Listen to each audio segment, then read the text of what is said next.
My name is Jaekee from AhnLab. I'm senior principal consultant, and my presentation was meant to be case study of Colombian project, what we have done so far. But I thought that is a little bit too much dry, so I just try to find out something more interesting.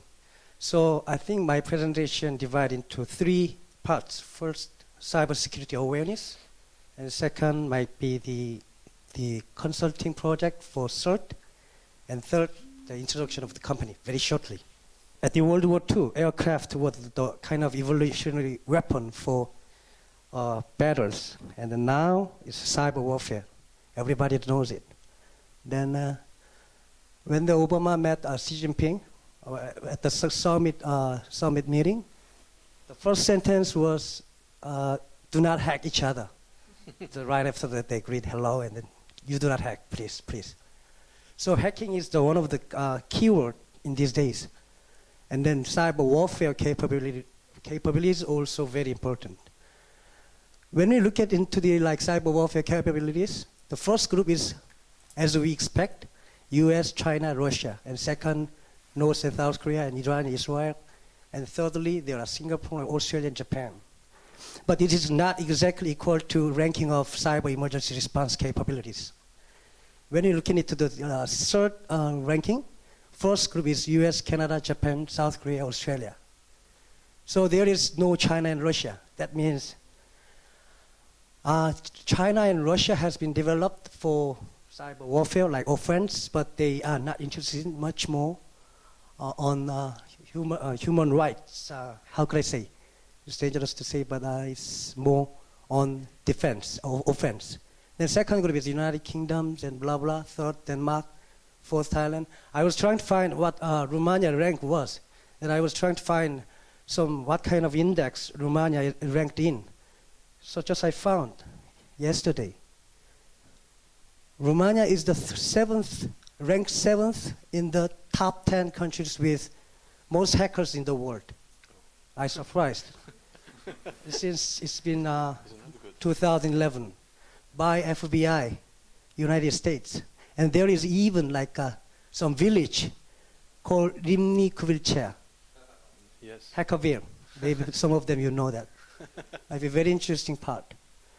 So it's for the freshen up. We just going up for the security awareness more. Okay, when we find some attackers, they have some purpose of hacking. But most of hackers do not have a reason. Just they want to show off. It is exactly the same that when we ask God, why you create? Because I can. Hacker says, because I can. But there are some main purpose, like threat, revenge, and social chaos. After the hacking, the SCADA is one of the keywords this year and last year. SCADA is kind of closed network system, you know that. Connect with some of internet, and then it's very vulnerable. So this CIIP, what we call CIIP, is Critical Information Infrastructure Protection, is very, very important these days. But one thing, once the nation has been computerized with industry, like water dam or hydraulic dam and nuclear plant, it's going to be national disaster. If you once click, and then if the hydraulic dam gate opened, city can be sunken in the water, and then nuclear gas can be leaked. It's terrible, right? Then there might be the second reason that there is information exfiltration. That's the kind of professional term for data theft. And then there is cyber espionage. In other words, espionage is similar to Spanish, right? It's a cyber spying activities. And then I'm going to just have a look briefly about what happened in Korea, and then why this kind of incidents connects with the development of CERT in Korea. There was a biggest bank, Nonghyup, cyber terror, and then there was a lot of cyber terror supposed to be North Korea, just supposed to be, because nobody knows who's going to attack, because only attackers knows whose attack is, because attack manipulated, the evidence can be manipulated and the media can be manipulated, so we don't know who the attacker is, but there has been a lot of attack from North Korea, supposed to be North Korea. And then there was like a critical infrastructure attack in 2 years ago. It's nuclear power plant, but it was only web defacement and information theft. But it was very shocking that there was the first critical infrastructure attack.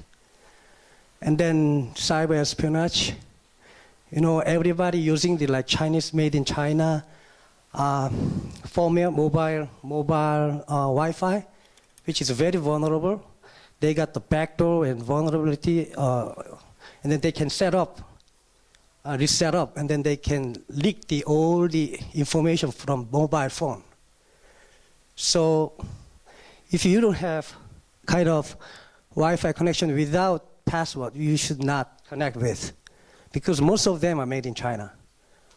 And then it's supposed to be intentional backdoor, maybe supposed to be involved by Chinese government. We don't know. But Mandian's kind of cybersecurity research reporters announced that. It's very critically sensitive. And then there is, you know, that the mobile Android is kind of what we have been told is Android phone is like time bomb, like 4 or 5 years ago, but it's been developed a lot. We are providing a lot of cybersecurity solution for mobile, and then we have some of regulation and guidelines to protect the cyber fraud. And then IoT. You know what abbreviation for IoT? Internet of Target, they say. Okay? I'm going to skip that. It's very, very vulnerable, Internet of Target. Okay, and then violational CERT. This is one of the successful cases. We working together with KISA. We closely working with KISA, which is like Korean Information Security Agency. There was a biggest incident, July 7 DDoS attack. Around 200,000 PC has been paralyzed, destructed. And the broadcasting company and all bank was shut down. And then I remember that the announcers at the 9 o'clock night news, the monitor was broken and notebook was broken. So he got the papers and he read that on the papers. But by very next day, we had a kind of emergent meeting to track what is kind of this pattern and things, and we made a patch, and then we applied. So the damage was very diminished from $60 million to $66 million only. So by looking at all these kind of incidents, the Korea cybersecurity capability has been developed just right after each incident only.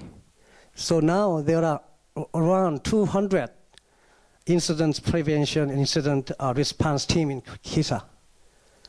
So what I'm telling you here, as we have like 7th ranked in Romania, we need to have strengthening CERT, and then we need to have capability boost and awareness together before it comes something very big happen. So what we have to do for this awareness, national CERT. And then let's go into the second part, that what we have done for Colombia.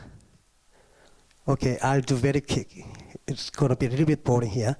And then we've been consulting national CERT law and policy and organizational model and critical infrastructure model, protection model, and procedures.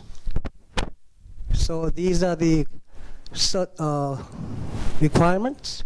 We've been covering process and people.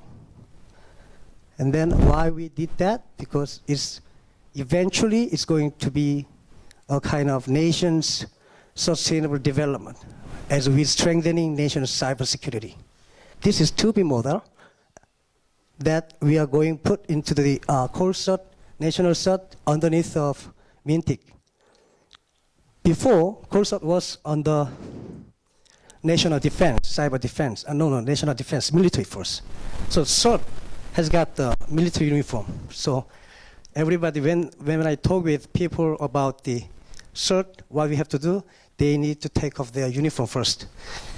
So we provided the final roadmap for the national cybersecurity framework for national risk, as according to the Korean practice and advanced CERT model. So we put just NCSA, something like CISA, Colombia Internet Security Agency, something like that. Then we draw the collaboration framework. This is KISA. Right now, this is very, very new and hot.